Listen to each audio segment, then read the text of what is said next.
에스라서 9장의 말씀을 우리가 함께 읽었습니다. 에스라 선지자가 두 번째로 남유다의 언약 백성들과 함께 예루살렘으로 돌아오죠. 에스라 선지자는 이제 첫 번째로 돌아온 언약 백성들이 성전을 재건축하고 하나님께서 기뻐하시는 그러한 회복의 길들을 걸어가는 것이 큰 과제였다면, 에스라와 함께 두 번째로 귀환한 유다 백성들은 하나님께서 기뻐하시는 성전을 중심으로 한 예배를 회복하고 언약 백성의 정체성과 무너진 그러한 나라를 다시금 세워가는 그러한 목적이 있었던 것이죠. 그런데 그러한 일들이 진행되는 가운데 안타까운 일들이 벌어지죠. 오늘 그 부분이 연결되는 내용인데 1절, 2절을 보시면 에스라 선지자가 남유다의 언약 백성들과 제사장들과 레위인들의 가증한 일을 듣게 된 것입니다. 1절에 이러한 일들을 마친 다음에 지도자들이 나에게 와서 말하였다. 이스라엘 백성은 제사장이나 레위 사람들마저도 이방 백성과 관계를 끊지 않고 가나안 사람과 헷 사람과 브리스 사람과 여부스 사람과 암몬 사람과 모압 사람과 이집트 사람과 아모리 사람이 하는 역겨운 일을 따라서 합니다. 이방 사람의 딸을 아내로 또는 며느리로 맞아들였으므로 주변의 여러 족속의 피가 거룩한 핏줄에 섞여갑니다. 지도자와 관리라는 자들이 오히려 이러한 일에 앞장을 섭니다. 이러한 이야기를 듣고서 에스라 선지자는 3절에 보면 이 말을 들은 나는 너무나 기가 막혀서 겉옷과 속옷을 찢고 머리카락과 수염을 뜯으면서 주저앉았다라고 합니다. 에스라 선지자가 왜 이렇게 기가 막혔던 걸까요? 기가 막힌 일은 무엇이었던 걸까요?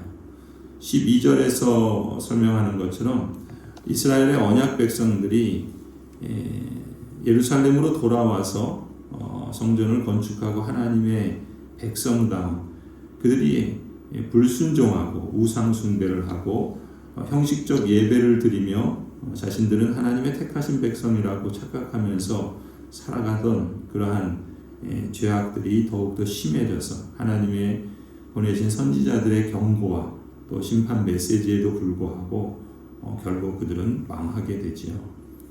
그 망한 역사를 이제 되돌아보며 다시금 전철을 되밟지 않고 하나님의 언약 백성의 하나님이 통치하시는 그러한 나라를 재건하고자 거룩한 걸음을 천신만고 끝에 내디뎠는데, 그것을 발목 잡은 이들이 바로 가장 먼저 앞장서야 할 지도자들이었다는 것입니다.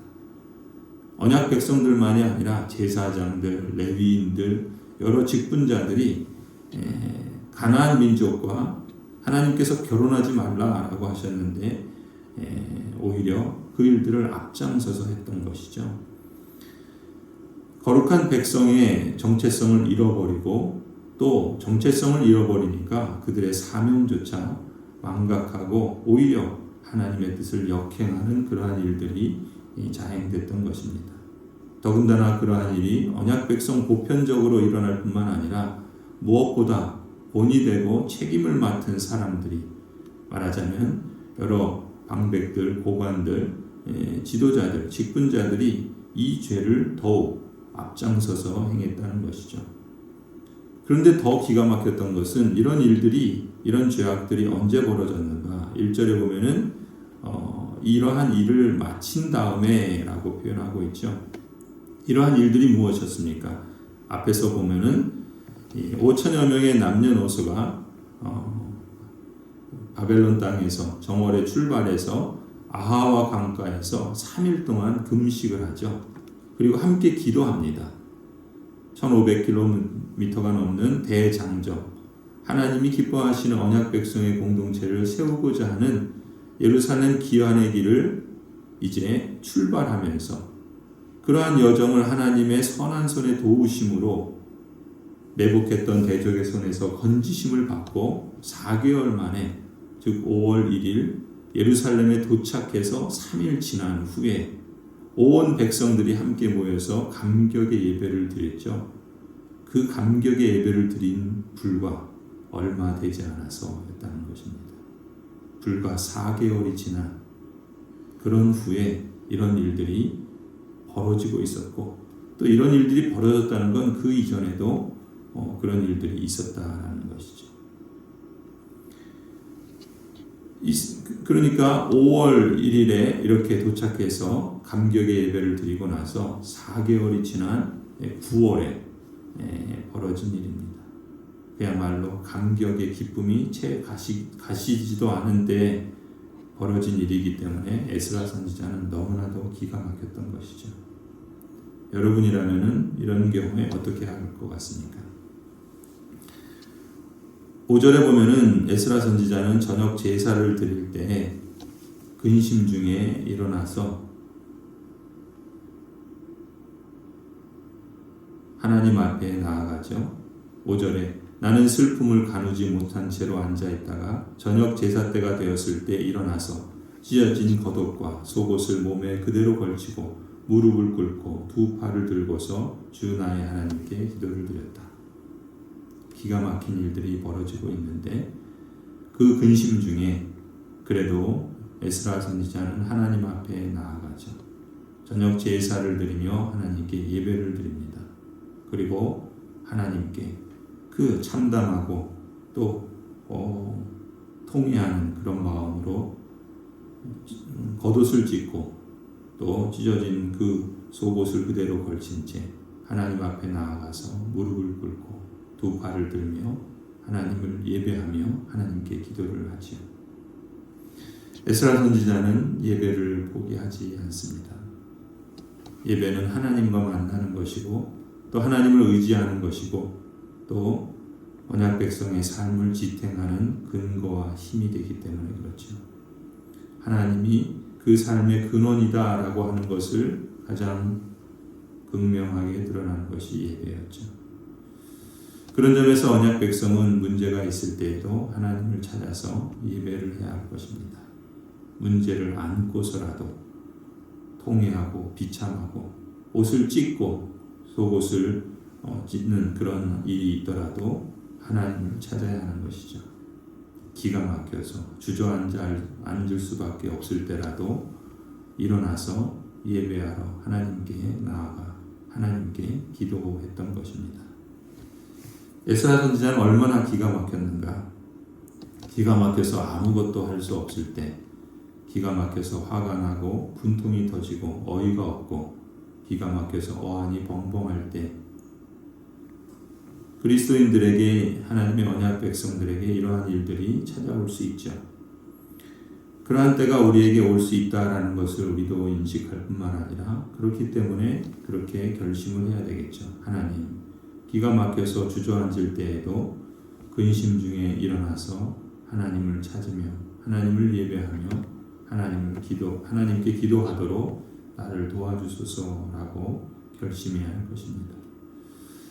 에스라 선지자는 예배하러 하나님께 나와 속옷과 겉옷을 찢은 채로 무릎을 꿇죠. 그리고 하나님을 향하여 손을 들고 부르짖어 기도합니다. 기가 막혀서 말도 안 나오겠지만 어찌합니까? 이럴 때는 눈물 콧물이라도 흘리면서 부르짖을 수밖에 없는 것이죠.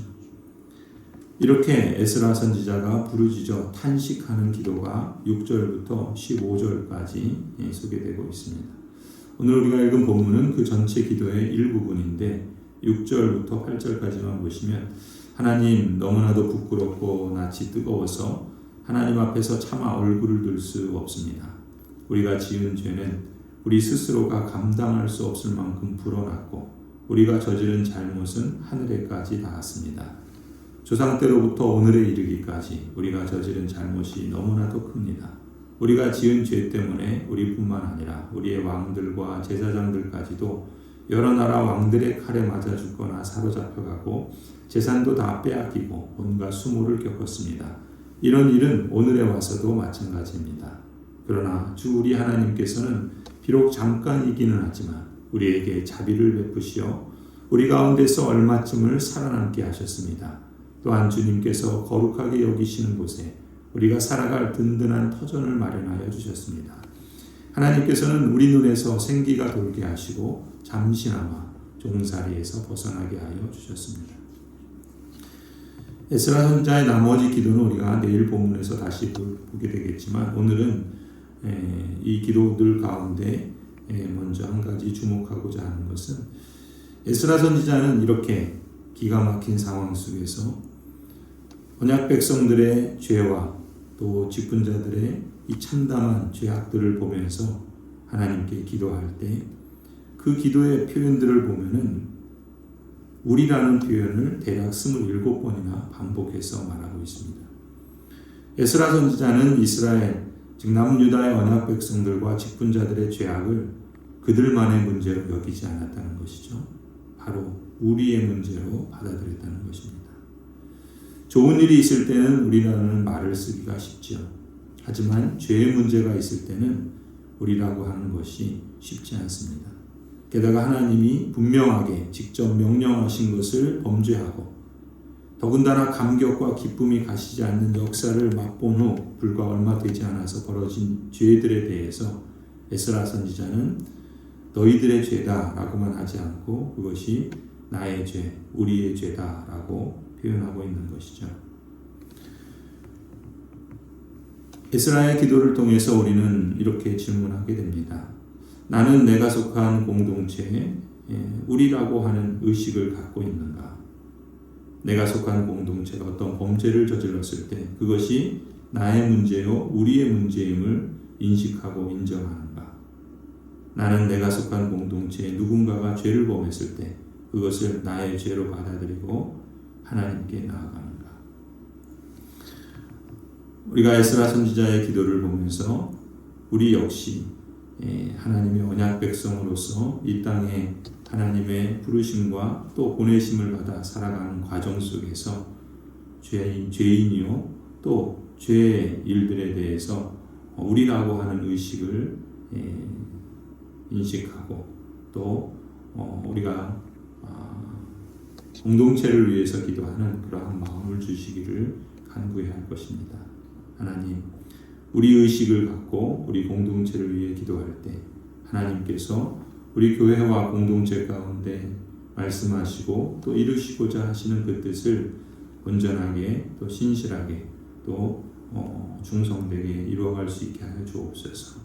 우리의 죄와 우리의 죄악들을 씻어버리고 털어내고 또 회개하며 더 나아가서 하나님이 기뻐하시는 선한 열매들을 맺어가며 또 하나님의 영광을 드러내고 또 우리에게 베푸시는 그 은혜를 누리는 그러한 교회 되게 하여 주옵소서. 우리의 기도 가운데 이 기도가 늘 그치지 않기를 간절히 소원합니다.